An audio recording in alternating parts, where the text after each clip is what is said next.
Midcap PSU bank से उनकी रंगत इस वक्त बिल्कुल अलग है।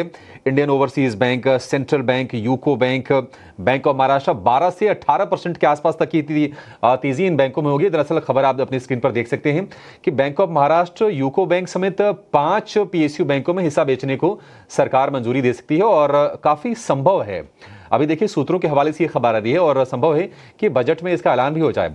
पिछले साल जुलाई में एसबीआई के इकोनॉमिस्ट्स के हवाले से एक रिपोर्ट आई थी। उन्होंने कहा था कि सरकार को सरकारी बैंकों में स्टेक को ट्रिम करना चाहिए और उसी दिशा में ये खबर आती हुई दिख रही है।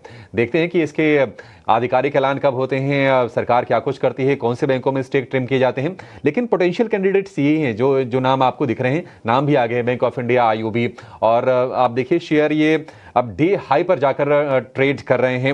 इंडियन ओवरसीज बैंक में 16% की तेजी है, सेंट्रल बैंक में 15% की तेजी, UCO bank, bank of Maharashtra में भी 13 से 14% के आसपास की जबरदस्त तेजी दिख रही है डाइवेस्टमेंट वाली इस खबर के साथ। हालांकि अभी सूत्रों के हवाले से ये खबर है।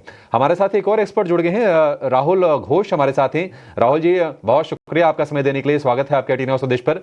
इस खबर पर जरा एक टेक दीजिए और इन बैंक्स को लेकर व्यू, और आपकी अगर कोई ट्रेडिंग कॉल्स है वो भी शेयर कर दीजिए सर। तो पब्लिक सेक्टर बैंक्स, जैसे आप कह रहे थे, बैंक ऑफ महाराष्ट्र, पीएनबी, जो रैली आ रहा है वो बहुत दिनों के डाउनवर्ड मूव के बाद आ रहा है। तो ज्यादा रीड नहीं करना चाहिए मेरे ख्याल से। मैं एज वी आर स्पीकिंग में बैंक ऑफ महाराष्ट्र का चार्ट खोल रहा हूँ। आप नोटिस करेंगे इतना फियर्स डाउन ट्रेंड के बाद एक दो दिन का अप मूव कुछ सिग्निफाई नहीं करता है। हालांकि बैंक ऑफ महाराष्ट्र 12% ऊपर है, बट करंटली एक सप्लाई जोन एंटर कर रहा है। लॉन्ग और शॉर्ट साइड पे दो पोजीशंस जो बन सकता है। एक तो शॉर्ट साइड पे, पहले लॉन्ग साइड में बता दूं, आरईसी पे लॉन्ग जा सकते हैं। आरईसी 400, 488, 490 का टारगेट के लिए 470 के स्टॉप लॉस के साथ रख सकते हैं। आरईसी में भी एक फियर्स डाउन ट्रेंड हुआ है, बट जब भी एक शार्प डाउन ट्रेंड होता है तो एक शार्प पुल बैक भी आता है, स्टॉक का कैरेक्टरिस्टिक है। तो इसलिए 488 एक शॉर्ट टर्म टारगेट के लिए ट्रेड कर रहे हैं अपसाइड की तरफ।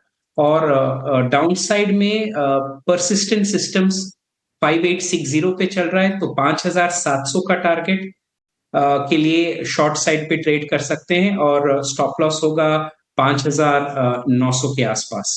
तो परसिस्टेंस में शॉर्ट और आरईसी में लॉन्ग साइड के पोजीशन। आरईसी लॉन्ग है, ये ध्यान रखिएगा।